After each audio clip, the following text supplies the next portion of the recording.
Привет всем, кто смотрит. Заканчивается отопительный сезон, и я сейчас дома нахожусь, и есть возможность обсудить тот способ, который я применял, тот способ отопления дома, который я применял этой зимой. В основном сейчас я греюсь от теплового насоса, уже редко он включается, на улице достаточно тепло уже, где-то градусов, может быть, 15, 10, вот так. Ночью еще холодно, конечно. Но, тем не менее, хотел показать вам, вот как это выглядит. Отопление камином.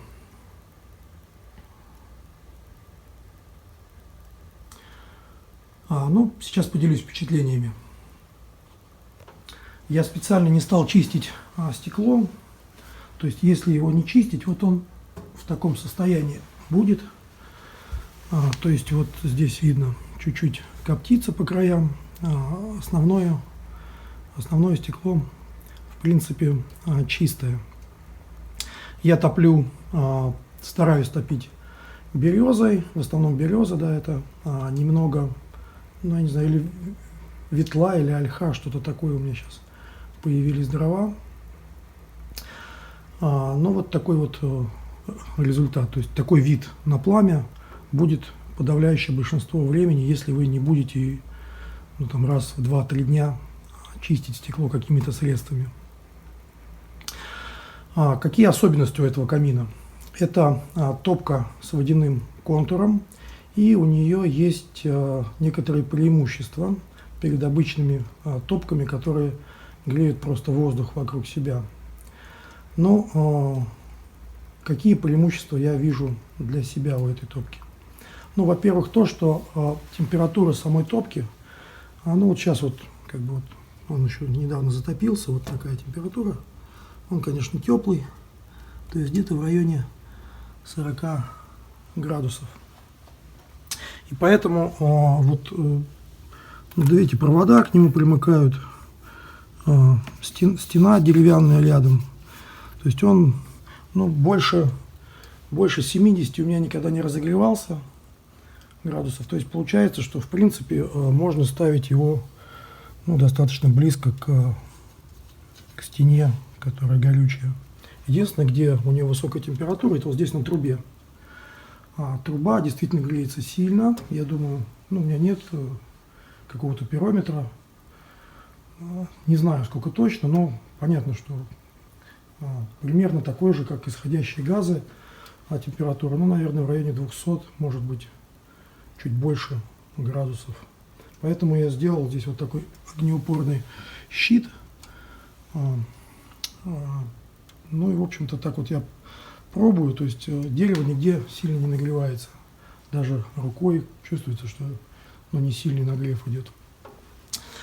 Что касается дымохода, то вот такой вот покупал я вместе с камином. Есть прочистное, вот здесь отверстие, у него лючок. У самого дымохода, чтобы чистить ствол, есть вот здесь тоже такой люк с ключом, ключ валяется.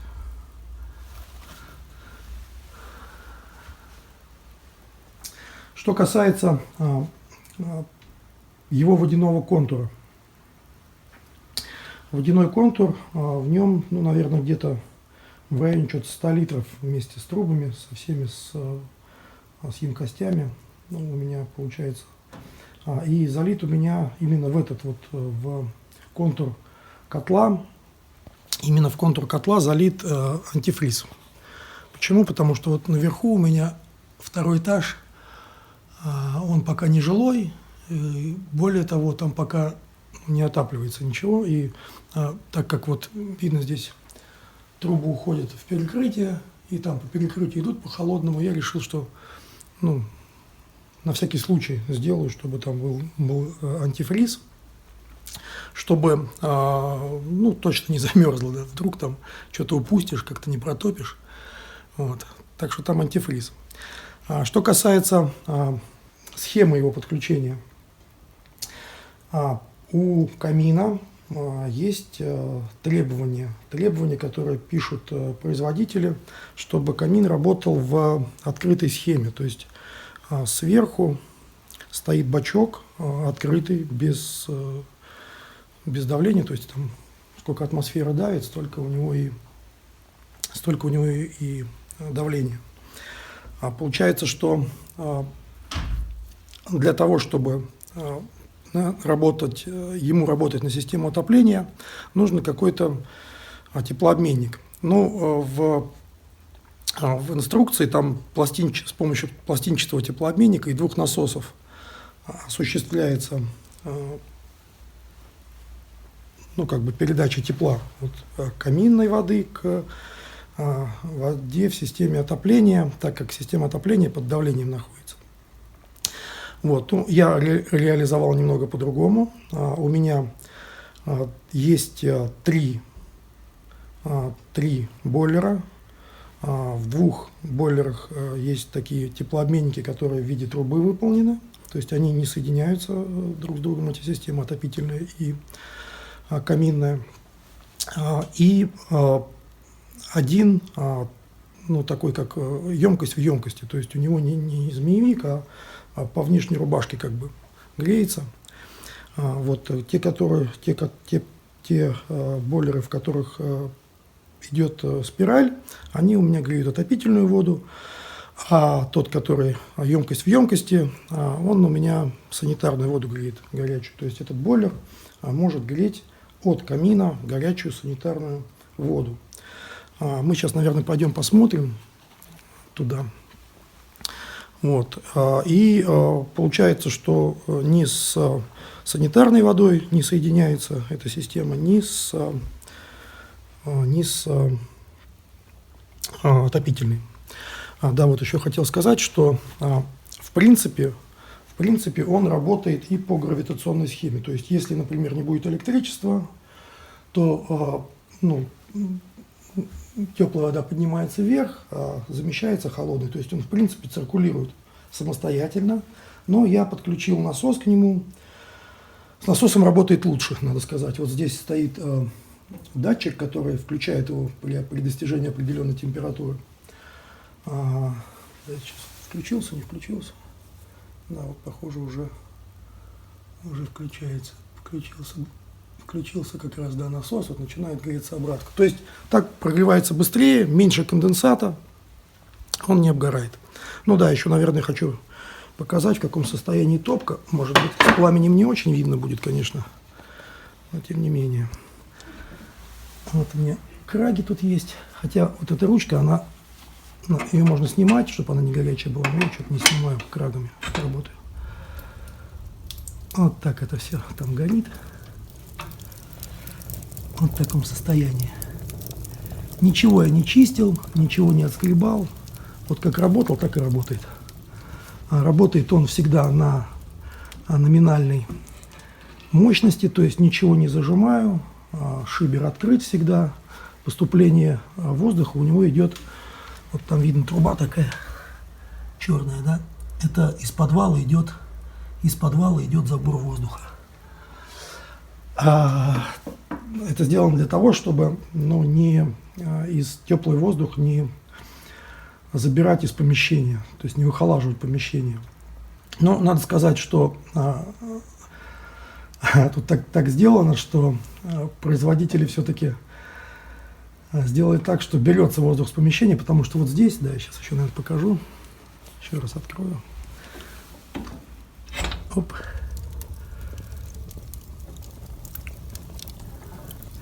Вот здесь внутренний шнур, который стекло прижимает, вот здесь оставлена щель. И воздух из помещения, да, вот, про что я говорил, из помещения бьется вот в этот щит и попадает на стекло, и за счет этого вот не очень грязное стекло, то есть можно наблюдать огонь. Вот таким образом. Что еще рассказать? Пойдемте сходим, посмотрим в котельную, как там все это осуществляется. У нас весна, красна.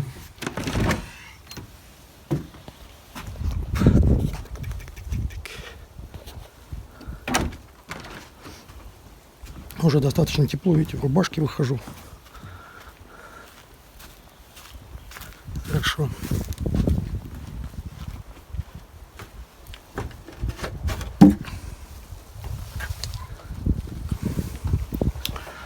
Вот в котельной. Туда приходит подающая труба с насоса. И вот видите, вот этот вот бачок, это умывальник, который продавался, я другого не нашел, ничего, ну, сделал из умывальника. То есть это его расширительный бак. И видим мы вот труба, которая приходит из перекрытия, она расходится на две потом, да, вот видно, там, наверное, вам, мне не видно, лезть неохота. Вот, и она идет через как раз вот эти теплообменники. Потом вот видно, здесь она опускается, вот она, да, вот эта труба идет вот на, в том числе и на то, чтобы греть санитарную воду. Сейчас я его закрыл, потому что редко пользуюсь камином. Ну, тоже можно греть санитарную воду им. И также стоит между... А вот это обратки идут, да. Вот приходит и вот приходит труба. Это вот, ну, с 3 бойлеров, да. И между ними стоит вот эта перемычка. Перемычка это дает возможность, чтобы меньше конденсата выпадало, ну, практически не выпадает конденсат, потому что в начале, пока котел холодный, он перепускает это тепло и идет напрямую. Здесь стоит вот насос, да, который включается от термостата, который я показывал, и вот она вниз уходит туда на топку опять. По малому кругу начинает гонять. Как только обратка нагревается, вот здесь, да, вот я, кстати, покажу, вот стоит эта управляющая голова, она имеет вот такую вот капиллярную трубку, голова с, ну, короче, не знаю, видно, наверное, не видно, 40-70, да, вот у нее, да, видите, 40, от 40 до 70 диапазон ее работы. И у меня вот стоит на 6, это, наверное, где-то 55-60. Вот, и как только нагревается, вот видите, идет колбочка здесь стоит. Как только вот эта труба специально металлическую сделана, нагревается, она начинает закрывать и идти через вот бойлера. Вот, а затем уже из бойлеров идет разбор на систему отопления. Вот здесь стоят насосы. Это насос радиаторного отопления, это насос теплых полов.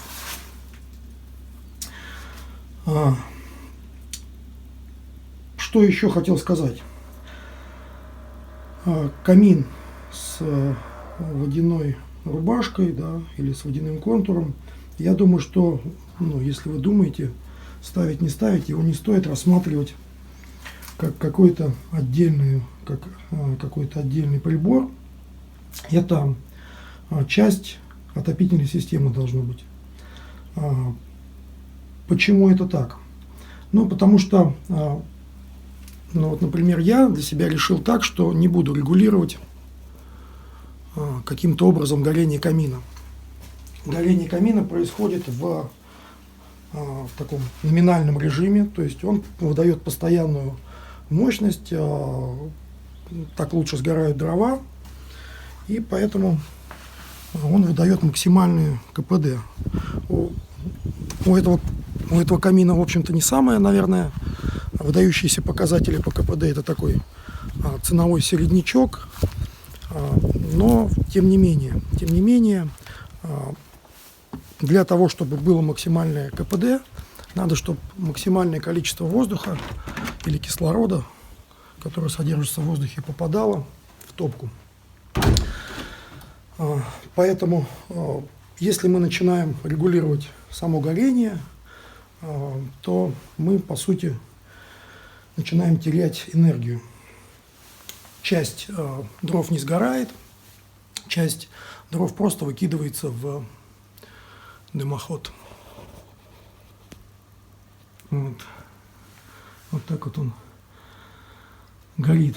Поэтому, если вы задумываетесь над такой системой, то желательно было бы его использовать с буферной емкостью, чтобы горение было таким постоянным, на полной мощности или на номинальной мощности. Вот. Но у меня вот эту роль буферных емкостей выполняют 2 бойлера косвенного нагрева по 200 литров. То есть у меня, в принципе, 400 литров.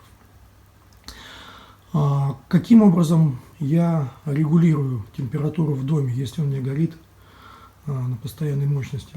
Ну вот энергия тепловая попадает в буферные емкости, и у меня есть возможность наблюдать дистанционно за тем, какая температура в буферной емкости. Вот здесь есть пульт теплового насоса, и здесь вот эта цифра, она показывает реальную температуру в буферной емкости. Зимой, когда я эксплуатировал камин, у меня не поднималось выше, наверное, 50 градусов. То есть больше 50 я не раскочегаривал. Это, во-первых, долго. Во-вторых, система у меня работает нормально и на такой низкой температуре. То есть вот сейчас я выставляю максимум 30, это тепловой насос выдает. Ну, сейчас я растопил специально для вас. Я думаю, тепло и так, чтобы показать просто. Вот сейчас 30 градусов в буферной емкости. Затем теплые полы у меня регулируются вот таким термостатом. Здесь я выставляю температуру, которая мне нужна. Видите, щелкает термостат, и он включает или выключает насос циркуляционный теплых полов. Вот. Ну и теплые полы, когда остывает помещение, да, это термостат, температуру помещения отслеживает. Включается насос, начинает заходить сюда теплоноситель, и потом возвращается уже более охлажденный. Вот. Таким образом теплые полы я регулирую, а радиаторы регулируются с помощью вот таких термостатов. Вот термостат. Здесь выставляется тоже температура помещения, и как только помещение нагревается до нужной температуры, радиатор останавливается. Но если такую схему вы используете, лучше, чтобы был у вас или перепускной клапан там стоял, или частотный насос. Но я поставил частотный насос, он регулирует мощность.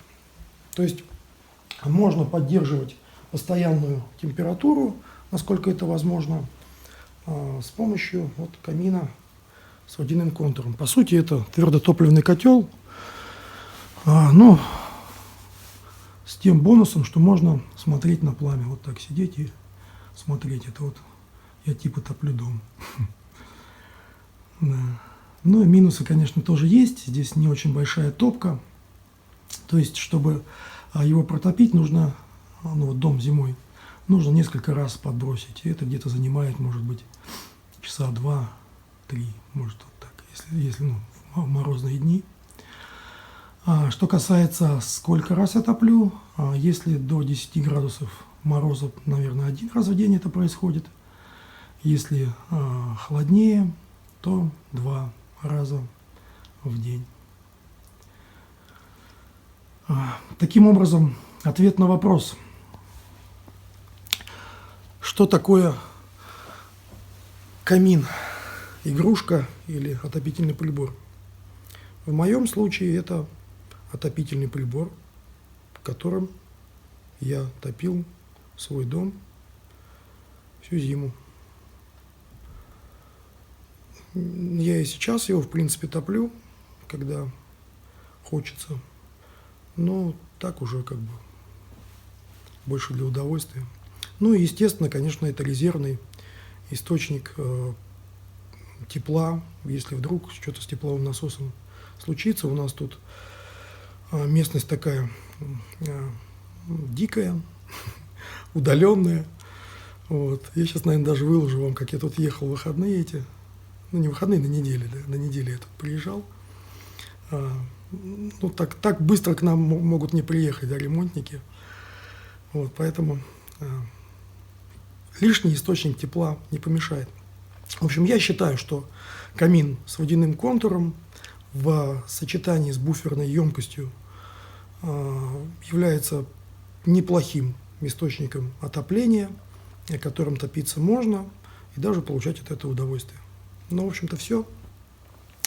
Всем пока. Стройте с умом, делайте отопление с умом.